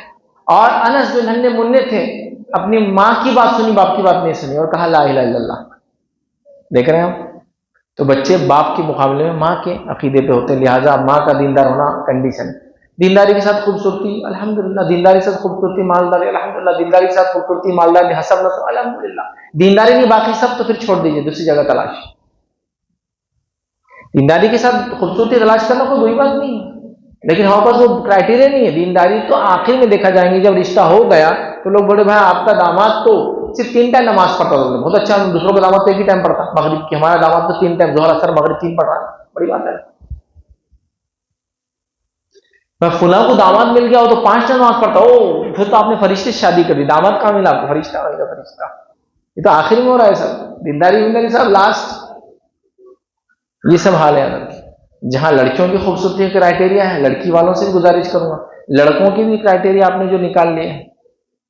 लड़कों के लिए खूबसूरती देखी नहीं जाती, लड़कों के लिए उसकी इनकम, खुद का घर, क्या क्या ऐड करूं इसके अंदर, अब गाड़ी, घर भी अच्छी जगह पे होना, फला इलाके में नहीं देते हम। कितने क्राइटेरिया निकाले आपने, अल्लाह अल्लाह अल्लाह। आप देखिए, एक नौजवान का वाकया सुनाता हूं। नौजवान बेघर, रिश्तों में कोई रिश्तेदार मौजूद नहीं साथ में, नेशनैलिटी छीन ली गई। जिस मुल्क से आया था उसकी नेशनैलिटी नहीं थी, जिस नौजवान के पास नेशनैलिटी छीन ली गई, वापस अपने मुल्क में नहीं जा सकता है वो। लीगल एक केस चल रहा है उसमें मर्डर का, और वो अपना वतन छोड़कर एक दूसरे वतन आता है, और एक शख्स उसको ऑफर देता है, मेरी 2 लड़कियां हैं, आप चाहे तो इतने साल मेरी बकरियां चरा के जिसको चाहे उससे निकाह कर ले। नौजवान कौन है? मूसा अलैहिस्सलाम। घर चला गया, मालो दौलत खत्म हो गई, नेशनलिटी छीन गई, अब तो वहां केस भी चल रहा है। जानबूझ के नहीं मारा था, कत्ले खता था, बाय मिस्टेक हो गया था, बट एनीवेज। लेकिन ये सुसर को कोई परवाह नहीं थी। उसने देखा बा अखलाक, बा किरदार नौजवान है, कहा दोनों में जिससे निकाह करना चाहे कर लो, इतने दिन मैंने उजरत कलेक्ट कर लो, बकरियां चरा लो मेरी। क्या था यहाँ, क्या देखा गया अखलाक के अलावा? बताओ मुझे अभी आप। और क्या लिस्ट बांध दी आपने बाबू, इतनी तनख्वाह होना, यहाँ घर होना, ऐसी गाड़ी होना, फला ऐसा होना, ये होना, दाढ़ी नहीं होना। ये भी आता क्राइटेरिया में, लड़का दाढ़ी वाला नहीं होना है तो वो नमाजें पढ़ाएगा, फिर बच्ची को तहज्जुद में उठा देगा, ये करेगा, वो करेगा, है सभी मामला। बहरहाल चलिए, तो अब दीनदारी, तो औरतें भी मर्द भी अब दीनदारी को तरजीह देके इंशाअल्लाह अज़ीज़ हम घर की बुनियाद से डालेंगे, चूंकि अहम पॉइंट है याद रखिए अकीदे के बाद। तीसरा काम जो हमको करना है याद रखिए, वो ये घर वालों की ईमानी तरबियत। घर वालों की मानी तरबियत कैसा, नमाज की ताकीद, रोजे की ताकीद, ज़कात की ताकीद, हज की जो नफिल इबादत की ताकीद, जिक्र अस्कार की ताकीद, बुराई से रोकने की ताकीद, अच्छाई का हुक्म देने की ताकीद, ये कंटिन्यूसली करना है। याद रखिए, सिर्फ से मुसलमान हो जाने से हर चीज का अमल नहीं होता, और याद दहानी बार बार करना पड़ती है एक दूसरे को। याद रखिए, 5 वक्त नमाज फर्ज है, लेकिन अजान दी जाती है उसके लिए। अजान देने के बाद भी इकामत दी जाती है कि अब नमाज खड़ी हो रही, आ जाओ। अगर गफलत में तो को भूल भी गए तो फिर आ जाओ, अभी मौका है, तो उसको याद दिलाया जा रहा है ना। तो ये याद दहानी कराई जा रही बार बार। अल्लाह रब्बुल इज्जत ने किताबों को नाजिल किया, अंबियाओं को भेजा, अंबिया आए, लोगों के पास बार बार गए, दावत दी, उसके बाद भी कई कई बार जाने के बाद भी लोग ईमान लाए। कुछ लोग कितने कितने सवों बार कोई नबी आके गया तो जब ईमान लाए। तो ऐसा होता है, याद दहानी कराना पड़ती है। तो अब क्या करना, ईमानियात की ताकीद है ना, नमाज, रोजा, ज़कात, तो सिर्फ फर्ज नहीं, फर्ज से बढ़कर नफिल क्या बच्चों को वो कराएं, और ये सब ट्रेनिंग आपको देना है। आप नफिल रोजे रखे कभी पीर के और जुमेरात के, फिर देखिए बच्चों को बोले, बच्चे भी इंशाल्लाह जिस रोजगार बनेंगे, फर्ज तो करेंगे, नफिल के भी आदि बनेंगे। आपको देखेंगे हलाल कमाते हुए, खुद हलाल कमाने की कोशिश करेंगे। आपको देखेंगे कि आप उनको नसीहत करते खर्च करने के, लेकिन बाप खुद खर्च करता है और उनको आदत डालता है। जैसे कि आपके बच्चे हैं, आप उनको पॉकेट मनी देते होंगे ना, तो ये आदत डालो, पॉकेट मनी में से रुपया, 2 रुपये, 10 रुपये तो बचा के रखें। फिर किसी गरीब को आप खुद अपने साथ ले जाके कहो इनको सदका करो ये पैसा, तो उससे उसको तरबियत मिलेंगी सदकात करने की। जो बच्चा सदका करेगा तो ज़कात देना उसके लिए कोई बोझ नहीं होगा, क्योंकि ऑलरेडी वो इजाफी चीज दे रहा है। फर्ज है ना 2.5%, लेकिन वो इजाफी देने का आदि हो गया माशाल्लाह सदका, तो वो ज़कात भी देने वाला बढ़ेगा जब बड़ा होगा, क्योंकि वो ट्रेंड है पैसा में से अपना बचाकर अल्लाह के राह में खर्च करने का, वो आदि है। ये सब काम मुझे और आपको करना पड़ेगा। याद रखिए, इसमें मेहनत है, इसमें वक्त लगता है। कुछ लोग कहते हैं वक्त कहाँ है भाई, आज की मसरूफ करें जिंदगी में। शादी होगी ना तो दोस्तों का टाइम जरा कम करो तो सब मिल जाता है। रात में देर तक सोने की आदत कम करो तो फजर के बाद से आपको 2 घंटे का टाइम तो बच्चों के साथ यही मिल जाएगा। आम दिनों में बच्चे आपके 8 बजे स्कूल जाते होंगे, 6:30 बजे उठते होंगे, तो फजर से उठाओ, रात में जल्दी सो तो फजर से उठेंगे, वो 2 घंटे आप उनके साथ रहो, तैयार कराओ, साथ बातचीत करो, घूमने जाओ, थोड़ी वॉकिंग करो अतराफ में, ये करो वो करो, फिर 8 बजे स्कूल ले जाके छोड़ो।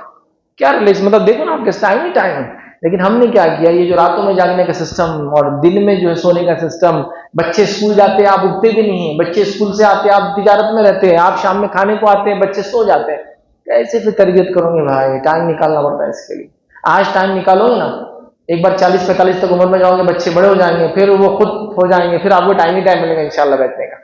अभी मेहनत का टाइम, जब खेती लगती है तो बहुत मेहनत करना पड़ती है, झाड़ जब तनावर हो जाता है। आप में से किसी का बाग है जिसमें आप समझ लीजिए, एक मिसाल ले लीजिए, आम का बाग, शुरुआत में कितना जाना पड़ता ना, 1-2-3 साल 4 साल बस निकल जाए आम के, उसके बाद फिर ऐसा तनावर होता है कि उस हाथी भी कुछ नहीं करता है। बस बच्चे बच्चे छेड़ ना करे, कोई चोरी ना करे, उसकी हिफाजत करो, अब तनावर दर्द बन जाता है। अब 100 साल उसकी लाइफ है, मानो ये बहुत लंबी जिंदगी जीता है। आम हो गया, जामुन हो गया वगैरह, देखो आप इसकी मिसाल, तो शुरू में मेहनत की आपने, बाद में तो चल रहा है। इब्तिदा याद रखें, लिहाजा टाइम मैनेजमेंट कीजिए, सारी चीजें होंगी। ठीक है, ये करना है। चौथी चीज याद रखिए, घर वालों को दीन इल्म सिखाएं। दीन इल्म सिखाना बहुत ज्यादा जरूरी, याद रखिए, इसलिए कि उसी तरह की चीजें जब कैसे सिखाएं, मैं उससे तरीक़ेकार देता हूँ आपको, जिस तरीके से अपने घरों में इम्प्लीमेंट करना है, चेंजेस लाइए, कुछ नए आइडियाज लाइए। कि एक कुरान का तर्जुमा, एक सीरत की किताब घर में होंगी। घर में आप एक टाइम फिक्स करेंगे डेली, कौन सा टाइम आप बेहतर जानते हैं, आपके टाइम जब आप सब घर में मौजूद होते हैं, और घर का जिम्मेदार खुद उस किताब को लेकर बैठेगा और अपने बच्चों के साथ मिलकर पढ़ेगा। चलो आज हम ये पढ़ रहे हैं, आज जो हमारी सूरत चल रही है वो सूरह फुला है, और उसकी आयत नंबर कल यहाँ तक हुई थी। अब सिर्फ तर्जुमा और कुछ नहीं, आपको कोई उसको दर्श नहीं देना है, बस और आयत और तर्जुमा, आयत और तर्जुमा, आयत और तर्जुमा, 10 मिनट 15 मिनट, 10 मिनट। आयत सीरत की किताब का फला सफा हो गया था, एक चैप्टर, दूसरा चैप्टर पढ़ लेते हैं। चलो दूसरा चैप्टर आज फला से फला तक देखेंगे। चलिए 10 मिनट में जितनी रीडिंग हो सकती है आपके, 1 पेज 2 पेज 3 पेज पढ़ लिए, तो उनको रोज डोज मिल रहा है, तफसीर का डोज और सीरत का डोज। अब ये जैसे एक झाड़ को आप हमेशा अच्छी खाद डालते रहे तो झाड़ मुरझाता नहीं, खराब नहीं होता, तो ऐसे रहेंगे, हरे भरे रहेंगे। अब उनको मिली ना, जुम्मा जुम्मा कभी नमाज में गए तो कोई डोज मिल रहा है उनको जुम्मा के दिन, इससे फायदा होता है। हफ्ते में 1 दिन खाना खाने से जिसमें अच्छा नहीं रहता इंसान का, रोज चाहिए। एक सिस्टम बना लो ऐसा, बैठ के घर में करना। घर में मर्द नहीं करे तो औरतें शुरू कर दे, और मर्दों से कहें कि आप भी आगे शामिल हो जाइए। ठीक है, होता है ना कभी मसरूफ रहते हालात, और तो चलो ठीक है, घर में माँ बैठ जाए या दादी बैठ जाए और या ताई बैठ जाए, कभी जॉइंट फैमिली होती है, चलो आ जाओ बच्चों साहब, चलो रीडिंग। क्या माहौल बनेगा देखिए आप, डेली 10 मिनट्स, बस मैं बोल रहा हूँ 10 मिनट। एक स्टडी है, वो स्टडी ये कहती है जो आदमी 18 से 20 मिनट कोई चीज को डेली पढ़ता है, स्टडी क्या बोल रही है, जो आदमी 18 से 20 मिनट किसी चीज को डेली पढ़ता है, चंद सालों में उस चीज का वो माहिर बन जाता है, माहिर बन जाता है। तो समझ लीजिए कोई किताब है जो आपका सब्जेक्ट भी नहीं, लेकिन आप उसको डेली पढ़ते हैं, डेली रूटीन है आपका, और उसको पढ़ते जा रहे हैं, सालों सालों सब्जेक्ट को पढ़ रहे हैं, तो कुछ सालों में आप उसके माहिर बन जाते हैं। हालांकि आप उससे डिग्री लेकिन मान चुके आप डेली कर रहे हैं। और कई चीजों में ये रिसर्च है कि बच्चों को जो डेली चीज पढ़ाई जा रही है, बोली जा रही है, 18 से 20 मिनट अच्छे से सालों साल पढ़ा जाएगा, उनको चीजें याद हो जाती है। तो वो चीजें हमको भी करना है। 10 मिनट्स बोल रहा हूँ मैं, 10 20 मिनट बोल रहा हूँ, 10 मिनट तफसीर, 10 मिनट सीरा।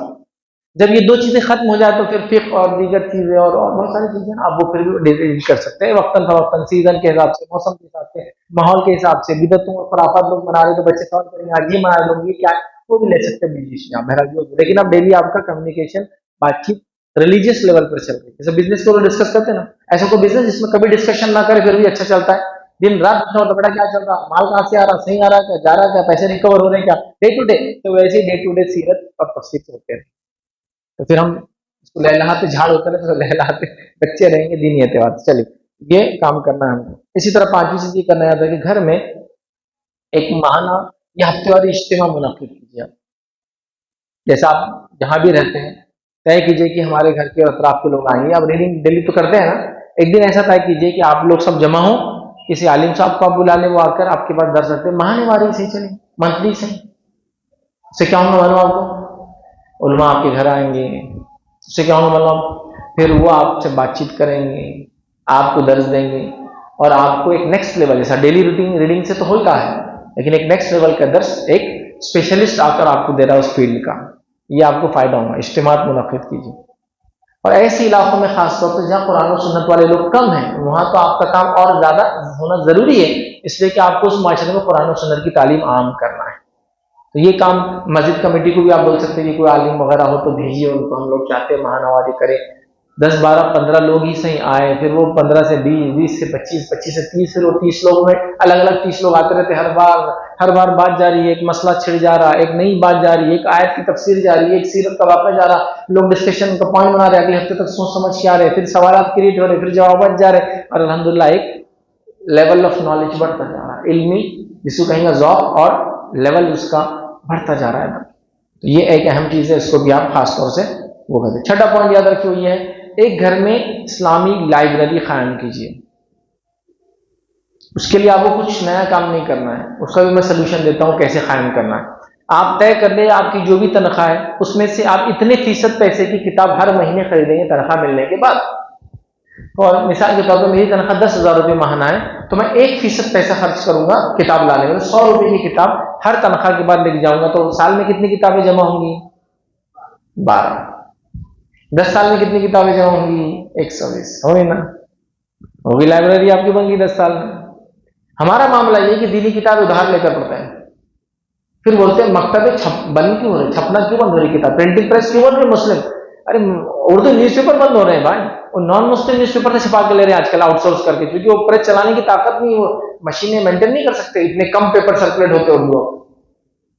ठीक है, तो लिहाजा पढ़ना है। मैंने तो एक बार एक अजीब गरीब चीज सुना, एक साहब आए, बोले वो मुझे फुला कुरान चाहिए, मोहम्मद जुनागढ़ी साहब का अहसनुल बयान।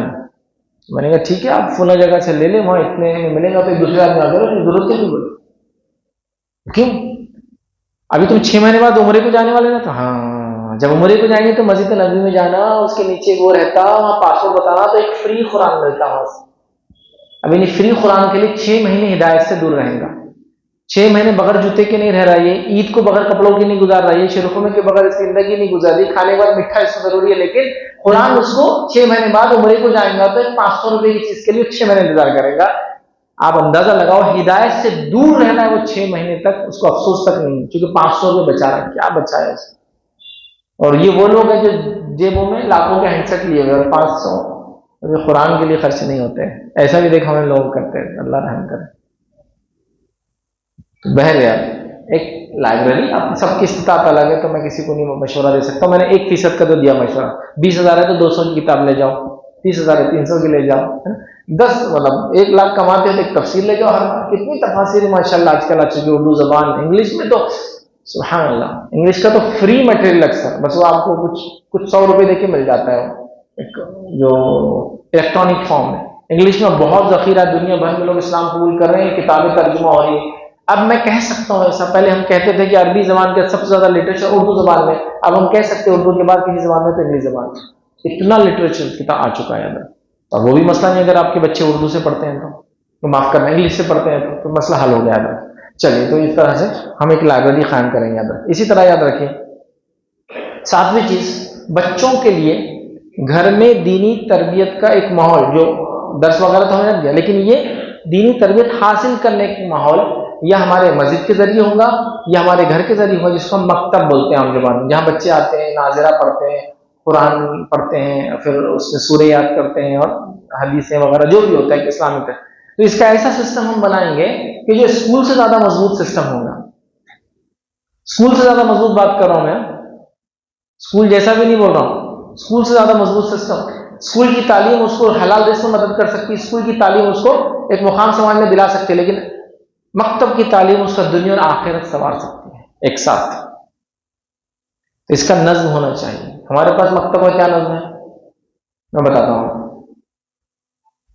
बच्चे को बाप ने कभी मकतब छोड़ने भी नहीं किया जिंदगी में, लेकिन ये वही बाप है जो स्कूल रोज छोड़ने जाता है। तो बच्चे के दिल में ये बात जागती है कि इंग्लिश स्कूल की तालीम अहम है, इसलिए कि बाप छोड़ने आता है, मकतब की अहम नहीं है। स्कूल नहीं गया तो बाप में से सवाल करता है क्यों नहीं गया, मकतब नहीं गया तो बोलता ठीक है कल से चले जाना। स्कूल के लिए हजारों रुपए फीस भरने के लिए वो पीछे नहीं हटा, मकतब के बारे में हर बार गीबतें करते रहता। तो बड़ा दी फीस 500 रुपए, क्या हो गई आलिमों को 500 रुपये कुरान पढ़ा देंगे, यही वो लोग इनसे जहन्नुम में दहकाए जाएंगे, कुरान पढ़ा पैसे ले। हाँ, चूंकि आलिमों के पास तो अल्लाह ताला डायरेक्ट आसमान से NEFT कर देता और उनके अकाउंट से पैसे आ जाते हैं। मेहनत तो सिर्फ हम लोगों को करना पड़ती है ना, उनके पास तो पैसे ही पैसा है। वो वक्त दे रहे तो उनके वक्त की कोई अहमियत नहीं। कोई दूसरा आदमी आपको वक्त दे रहा है, प्लम्बर भी आके वक्त दे रहा तो आप बोल रहे 200 रुपये 400 रुपये 5 बटन के लगाने के हिसाब से लेता हो, एक बटन के 50 रुपये, उसमें भी अगर 15 एम्पियर का तो 100 रुपये, पैन फिटिंग के 200 रुपये फलाएंगे, उसको आप दे सकते, लेकिन इनको 500 रुपये महीना, तो पत्थर गिरते सीने के ऊपर। ये दीनी तालीम, जब इस पर पैसा नहीं खर्च करोगे तो इसकी अहमियत भी नहीं आती याद रखिए। जिन कागजों से नोट बनती है वो कागज भी उस क्वालिटी का होता है, वो प्रिंटिंग भी उस क्वालिटी की होती है, वो छपाई भी उस क्वालिटी की होती है, और फिर वो पेपर आता है तो अपनी वैल्यू लेकर आता है साथ में। तो जैसा डाला जाता है वैसा निकलता है उधर से छपकर। इधर से हम बोल रहे हैं हम रद्दी कागज डालेंगे, उधर से छप छप के नोट निकले नहीं निकलते हैं। इधर से आप दीनी तालीम में पैसा नहीं खर्च करेंगे तो बोलिए सहाबी बन के बच्चे कैसा होता है, वैसा इनपुट भी करना पड़ता है फिर आप। तो स्कूल से ज्यादा मजबूत सिस्टम मकतब का बनाइए, जिसके लिए टीचर्स अपॉइंट कीजिए, पैसा खर्च कीजिए उनके लिए, इंतजाम कीजिए उनके लिए, तो फिर एक क्वालिटी एक लेवल बढ़ता है, चाहे वो मस्जिद में हो चाहे कहीं भी हो, और फिर सिस्टम से चीजें आगे चलती रहती है। 8वां पॉइंट याद रखिए, ये है याद रखिए, जिस चीज को हम वो करें, गैर जरूरी फजूल खर्ची से हम बचें, क्योंकि इसकी वजह से हमारा बहुत सारा माल और दौलत बर्बाद हो जाता है, और जहां लगना चाहिए वहां नहीं लगता, वहां लगता है जहां नहीं लगना चाहिए। दीनी कामों में नहीं लग रहा है, मदारिस में लग रहा है, मस्जिद में नहीं लग रहा है, अच्छे कामों में लग रहा है, और अक्सर पैसा हम देख रहे हैं फजूल खर्ची में, डेकोरेशन में, और सोसाइटी मेंटेन करने में लगता है। सोसाइटी मेंटेन करना समझते हैं? मैं बताता हूँ उसकी मिसाल। मेरे पास एक ऐसा हैंडसेट है जिसका स्क्रीन सेवर मेरे को भी चेंज नहीं करना आता, मैं बोलता हूँ बदल देते हैं, लेकिन मैं रखता हूँ कि स्टेटस मेंटेन करने से समाज में मेरी नीड नहीं है। इस्लाम को मना नहीं करता कोई हैंडसेट इस्तेमाल की, जितना आपको जरूरत है कीजिए, मेरी नीड नहीं हो, सिर्फ सोसाइटी मेंटेन करने में उसको जेब में रखता हूं। ये प्रॉब्लम है हमारा। हमारी मस्जिद में चंदे मांग मांग कर चप्पले जूते घस जा रहे, पैसा नहीं जमा हो रहा है, लेकिन वहीं शादियों में इतना पैसा लगाते हैं कि एक मस्जिद एक गांव बन जाती है इतने पैसे से। एक वलीमे का खर्चा 10-1 लाख तो होता होगा ना, इसके नीचे तो हलकट है वो क्या बोलो, हाँ, इससे कम वाला जो कर रहा 1 लाख का कम से कम हॉल होना, और वो 500 रुपए की प्लेट होना, जिसमें 4-5 फुला आते हैं। तो मैंने सुना एक मतलब कि हम एक जगह जाना हुआ, मेरा टच नहीं था इलाके से, तो वहां मैं गया, एक बहुत ही गरीब किस्म का मदरसा था, और उन्होंने एक प्रोग्राम रखा, तो उसमें उन्होंने 2 खाने और 2 मीठे रखे। तो मैंने उनसे पूछा, इतना गुर्बत में मदरसा है, आप 2 खाने 2 मीठे, मतलब 2 खानों में चीजें थी 2 मीठे क्यों रख रहे हैं? उन्होंने कहा यहाँ के लोगों का मिजाज ही ऐसा है कि वो खाएंगे नहीं, नाराज हो जाएंगे, और फिर हम चाहते हैं कि इसी बहाने डोनर्स आए, मस्जिद मदरसा देखिए, हालात देखिए तो कुछ देंगे। उस दस्तर में भी जो मस्जिद की तरफ से हो रहा है, मैंने लोगों से सुना क्या हलकट है यार, 2 ही मीठे रखे बोले। ये मेंटालिटी है हमारी। अगर ये हमने सोचा कि वहां खर्च हमने वाजिब कर लिया खाने पीने में, यहाँ नहीं। एक अफसोसनाक हालत ये कि ऐसा लगने लगा है, बुरा मत लगने दीजिए, कि मुसलमान सिर्फ 2-3 कामों के लिए जीता है।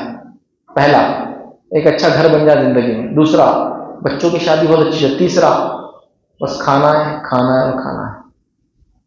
चौथा मकसद ही नहीं, तालीम, पढ़ाई, फला फला, तिजारत, आखिरत, जन्नत, कुछ नहीं प्लान है। ये 3 प्लानिंग में चीजें। इसके बाद कुछ रहा तो हज पे जाके आ जाएंगे, इसके लिए थोड़ा सी प्लानिंग रहती है, लेकिन मेन प्लानिंग ये 3 चीजें हैं, खाना, अच्छी शादियां होना और एक घर बन जाना जिंदगी। ये अचीवमेंट है हमारे। ये तो हर कौम के अचीवमेंट है। जानवर भी अपना घर बना लेते और खाते पीते चले जाते। नहीं, ये मकसद नहीं, हदफ नहीं, टारगेट नहीं, फोकस नहीं हमारा, एम नहीं हमारा।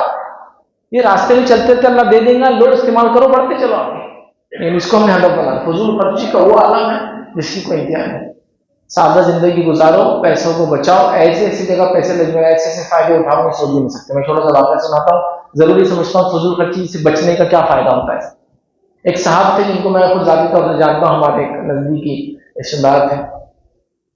दिल में नियत की थी, ठान लिया था कि मैं एक मस्जिद जिंदगी में बनाऊंगा, एक मस्जिद बनाऊंगा। हदीसें सुन रखी थी मस्जिद की फजीलत, और मस्जिद बनाने वाले को जन्नत में घर अल्लाह बनाएगा, फला फला फला, तो एक मस्जिद बनाऊंगा। और अल्लाह ने उनका ख्वाब उनकी जिंदगी में पूरा किया। और किस शहर में मस्जिद बनाई मालूम आपको? बंबई शहर में मस्जिद बनाई। और क्या करते थे मालूम आपको? 35 साल चौपाटी पर फुग्गे बेचे, फुला फुला। इंतकाल भी उसी से हुआ क्योंकि वो पहले जमाने में पंप नहीं थे, तो मुंह से फुलाते थे। पुरानी बात कर रहा हूँ, उनका इंतकाल होगी भी कई दहाइयां हो गई, लेकिन हमने बचपन में देखा और उनसे सुना था कि इनका एक अज़्म है मस्जिद बनाएंगे, और बना के गए। एक फुग्गे बेचने वाला भी एक मस्जिद बना सकता है, अज़्म कर लिए थे उन्होंने। फजूल खर्ची से, फजूल खर्ची क्या करेंगे, क्या मिलता होगा ऐसे आदमी को, कितनी लो इनकम प्रोफाइल होगी ना, लेकिन नीयत मस्जिद तो बनाओ। पूरी जिंदगी की ख्वाहिशारी, फजूल खर्ची से बचा, हक हलाल की रोजी कमाए, फुग्गे बेच के पैसा क्या मिलता होगा, मस्जिद का मिल गया। एम देखो, फोकस, एम ये था कि मस्जिद बना गया, कर दिया ना अचीवमेंट। खुद का घर नहीं बना पाया मस्जिद, लेकिन बन गई माशाअल्लाह। ये अचीवमेंट रहता है, ये टारगेट कौमों की होना चाहिए कि मैं फुला इल्म, फन, हुनर, मस्जिद, मदरसा, नाफे इल्म, कार खैर छोड़ के जाने का टारगेट करा। तो लोग बोले कि कौम अजीब, रहने सहने का सोचते नहीं, बस लोगों को देकर जाते रहते, बस देखे जाते, इंसान को देखे जाते रहते, क्योंकि उनको आखिर को मिलता ही बोलते हैं, वहां लेते हैं, यहाँ देते हैं, वहां लेते हैं। होना चाहिए ना ऐसा टारगेट। हाँ, पर वो लोग होते हैं ना जो छुप के इन्वेस्टमेंट करते हैं, जो अपने आप को सबसे ज्यादा होशियार समझते हैं। दूसरे किसी ने वहां इन्वेस्टमेंट नहीं किया, मेरा यहाँ भी चालू है, वहां भी चालू है, जॉब भी करता हूँ, इन्वेस्टमेंट भी करता फला, तो कैसे अपने आप को फख्र समझते हैं ना। तो वैसा खुशी होना चाहिए अंदर कि मैं आखिरत का इन्वेस्टमेंट भी खामोशी से कर रहा हूँ एक जगह। फजूल खर्ची जो नुकसान लाती है, याद रखिए, जो बुराइयां आज ला रही है, जो सिर्फ दिखावे के लिए हम कर, अल्लाह ने आपको दिया है तो अल्लाह ताला पसंद भी करता है उसका असर आपके जिस्म पे देखना। लेकिन हालात ये कि उधार ले लेकर किया जा रहा है, ये हालात ये है कि लोगों को सिर्फ दिखावा करने के लिए किया जा रहा है, कॉम्पीट करने के लिए किया जा रहा है, उधार लेकर किया जा रहा है, सूद पर किया जा रहा है, धोखा लेकर किया जा रहा है, 2 नंबर की कमाई से किया जा रहा है। फजूल खर्ची से बचिए, बहुत सारे मसाइल हो जाएंगे, उम्मत की भी खुद की भी आदत। नंबर पॉइंट याद रखिए, ये बच्चों के दोस्त और सहेलियों पर नजर रखें, क्योंकि एक बुरा दोस्त और एक सहेली क्या करते हैं, बच्चे की पूरी जिंदगी, आपने मेहनत की, उसकी पूरी जिंदगी बिगाड़ देते हैं। वो मैंने एक मिसाल सुनी थी, जब छोटे थे तो समझ में नहीं आती थी। एक गंदी मछली पूरे तालाब को गंदा करती है।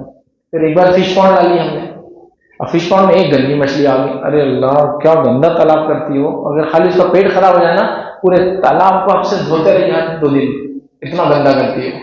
तो जब समझ में आया मिसाल, एक गंदी मछली तालाब को कैसा गंदा करती है। तो आपने मेहनत की बच्चों पर, दोस्तों सहेलियों पे नजर नहीं रखी। एक बुरे दोस्त ने उसको चंद दिनों में बिगाड़ दिया, एक बुरी सहेली ने उसको अच्छे रास्ते से बुरे रास्ते की तरफ लेकर चली गई।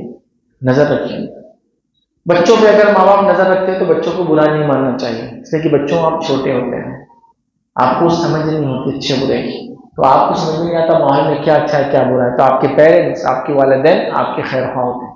और बच्चों से गुजारिश करूंगा, एक बात याद रखिए, दुनिया में एक वाहिद ऐसा शख्स है, वाहिद ऐसा शख्स है जिसको आपकी तरक्की से कभी जलन हसद नहीं होती है। एक वाहिद शख्स होता है, अगर वो खुद प्यून रहा ना ऑफिस में, तो वो सोचता है मेरा बॉस बन के मेरा बेटा है यहाँ, वो वाहिद शख्स होता है, वो तुम्हारा बाप है, वो कभी तुमसे नहीं जलेगा, कभी नहीं। वो प्यून भी जिस ऑफिस में रहता है तो ये ख्वाब देखता है कि मेरा बेटा यहाँ का अफसर बन के आए और मैं प्यून रहकर उसकी खिदमत करूं, तो वो जलता नहीं है आपसे। अगर तो वो आपका कॉम्पिटिटर भी नहीं है, ये गलतफहमी मत रहो, कॉम्पीट करता है वो बहुत आगे आपसे, नेक्स्ट लेवल की चीज है। वो कॉम्पिटिटर भी नहीं है आपको, हसद नहीं रखता आपसे, तो आपको जो मशवरा देता है वो 100% आपके लिए होता है, उसमें उसका कोई इंटेंशन नहीं कि आपको नुकसान पहुंचाए, आपको पीछे कर दे, आपको आगे ना जाने दे, आपकी शोहरत ना होने देना ही नहीं। ये वो आदमी है, ये साइकिल पे जाता है, आपको बाइक दिलाता है, मैं जानता हूँ। ये साइकिल पे जाके काम करता है, बच्चों को ऐसे कपड़े पहनाता है कि उनके कपड़े देख के अपने को शर्माते करता, बहुत आला खानदान की बच्चियां हैं, मतलब मालदार खानदान की बच्चे। क्यों? वो चाहता है उसकी बच्चियों को नीचा ना देखे, समझ रहे ना? तो कंप्यूटर नहीं हो आपका, वो बात को समझो। तो अगर वो आप पे नजर रखते हैं तो उसको बुरा नहीं मानना चाहिए, मशवरों को रिस्पेक्ट करना चाहिए और जिंदगी में अमल करो, आप उसका फायदा ही उठाओगे, इस बात के अंदर। हत्ता कि अगर कोई गलत मशवरा भी दे देना और आप सिर्फ इताअत की वजह से सुन लेना उसको, तो भी फायदा ही होने वाला, ये बात। हाँ, वो आपको शिर्क की, खुराफात की, बिदअत की, बुराई की दावत दे तो आप उनको अच्छे से मना कर दें, अच्छे से। लेकिन दुनिया के मामले में और ये नहीं, ये करो तो क्या, सुन लेना चाहिए, क्या बुरी, ठीक है। बहरहाल, तो बुरे दोस्त और सहेलियां, तो बच्चों पे नजर रखिए, तजस्सुस के साथ नहीं, तहस्सुस के साथ, खैर खाई के जज्बे के साथ। तजस्सुस के अंदर बुराई होती है, थोड़ा जासूसी से लफ्ज़, लेकिन तहस्सुस के साथ ये बुराई भी तो ना, जैसा कि पड़ोस में 2 दिन से चूल्हा नहीं जला, आपको समझ में तो आ गया, लेकिन आप तजस्सुस नहीं कर रहे थे, तहस्सुस था आपको कि चलो कुछ भेज देते उनके पास, यार बेचारे भूखे तो नहीं होंगे, जासूसी नहीं किया आपने। यहाँ एक समझ, तहस्सुस तजस्सुस के फर्क। खैर खाई के जज्बे के साथ किसी के टोह में लगना, यहाँ बुराई के जज्बे के साथ टोह में लगना तजस्सुस बोलते हैं, इसको तहस्सुस बोलते हैं, जासूसी बोलते हैं इसको, यमन। तो बहन समझा, लिहाजा वालिदैन का काम है अच्छे दोस्त और सहेलियां हो, बच्चों के घर पे जाए, नए दोस्त आए तो उनसे पूछे, उन दोस्तों को बिठा के पूछे कि क्या बातचीत करने वाले, बेटे कहाँ रहते हैं आप, क्या करते हैं, अब्बू क्या करते हैं, मम्मा क्या करते हैं आपके, सुना अच्छा माशाल्लाह ये करते हैं, ये होना चाहिए। वरना क्या होते, बच्चे बिगड़ जाते हैं उनके। 10 और आखिरी पॉइंट जो आज मैं आपके सामने रखूंगा, इंपॉर्टेंट पॉइंट है, और आखिरी पॉइंट है वो ये, इंटरनेट और सोशल मीडिया। अगर मैं ये कहूं कि बुराइयां कहां से आ रही है, यूनिवर्सल बुराइयां कहां से आ रही है? आज बुराई का पैमाना एक जैसा है, फैशन का पैमाना एक जैसा है, ट्रेंड्स का पैमाना पूरी दुनिया में एक जैसा है, कहीं अलग ट्रेंड्स नहीं चल रहे हैं। हम तो सोशल मीडिया और इंटरनेट में इतने आ गए कि हमारे पास तो 5G चल रहा है। आपके कोई रिलेटिव है कनाडा में, तो उनसे कुछ ही उन्होंने 5G यूज करते तो बोलेंगे 5G की अभी ताकत नहीं है। आज की बात कर रहा हूँ, उनको फोन पे पूछिए 5G यूज करते क्या, बोलना तो बोलेंगे हमारी ताकत नहीं है, 4G पे हम चला रहे जिंदगी। हर को 5G यूज नहीं कर सकता है। यहाँ तो हर ऐरा जरा नट्टू पैरा रात में 2-2 GB सदका कर रहा, अरे मेरा खत्म और हॉटस्पॉट लेके यूज करो, सदका, डेटा का सदका। 5G डेटा हो गया अनलिमिटेड और फ्री। नौजवानों, मैं आपसे सवाल करता हूं, वो तो आपको अनलिमिटेड फ्री दे रहे हैं, मेरा आपसे सवाल है, क्या आप वाकई में उस लेवल के कि आप फ्री की चीजों के पीछे भागे? तुम्हारा वक्त फ्री नहीं है बच्चों, वो सर्विस फ्री हो सकती है, लेकिन तुम्हारा वक्त बहुत कीमती है, इतना बेशकीमती है, इतना बेशकीमती कि यंगस्टर्स मेरी बात सुन रहे, नौजवान जो मेरी बात सुन रहे, स्पेशली जो 13+ की एज से लेकर 33 ईयर्स की एज तक है, इस बात को याद रखो, ये एज के बारे में रोज़ क़यामत सवाल होने वाला है। जिंदगी कहाँ लगाई, एक सवाल। दूसरा सवाल क्या है, जो अल्लाह ताला खुद पूछने वाला है, बंदे के कदम जब तक नहीं हटेंगे जवाब ना दे। दूसरा सवाल, जवानी कहाँ लगाई। ये बोलोगे 2 GB में जियो का खर्च कर रहा था,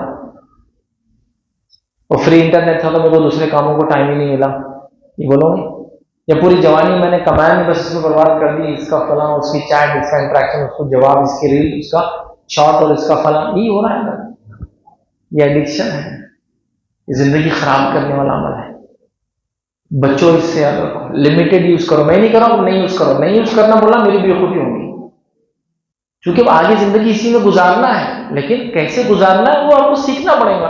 मतलब समझ लीजिए आपके पूरे महल्ले में लोग सब चरसी बन गए, गांजा पीने लग गए, तो क्या महल्ले में रहना छोड़ देंगे? कोशिश करेंगे, पूरा शहर ये काम कर रहा, तो आप बोलेंगे अपने आप को बचाते हुए चलो।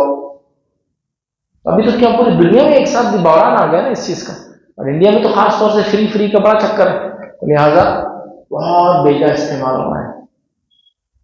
टीवी पहले था, अभी गायब हो चुका, क्योंकि सबका हैंडसेट टीवी बन चुका है। अब क्या मसला, अब तो अपनी टीवी को बुरा बोल के तो फायदा भी नहीं रहा, क्योंकि अब सबके पास पर्सनल टीवी आ गया हैंडसेट की शक्ल में।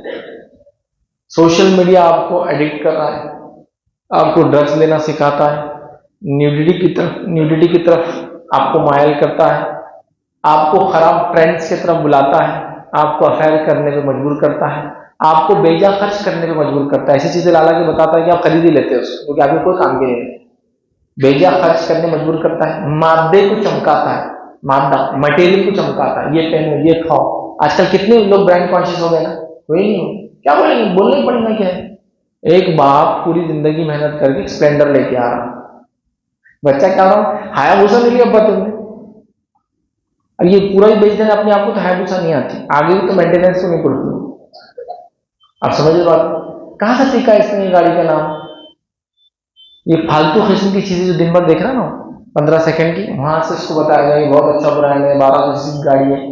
ये 1200 सीसी लेने के लिए बेटा, ये 100 सीसी लेने के लिए वाले से पूछना कहां से यहां तक हंसते गए,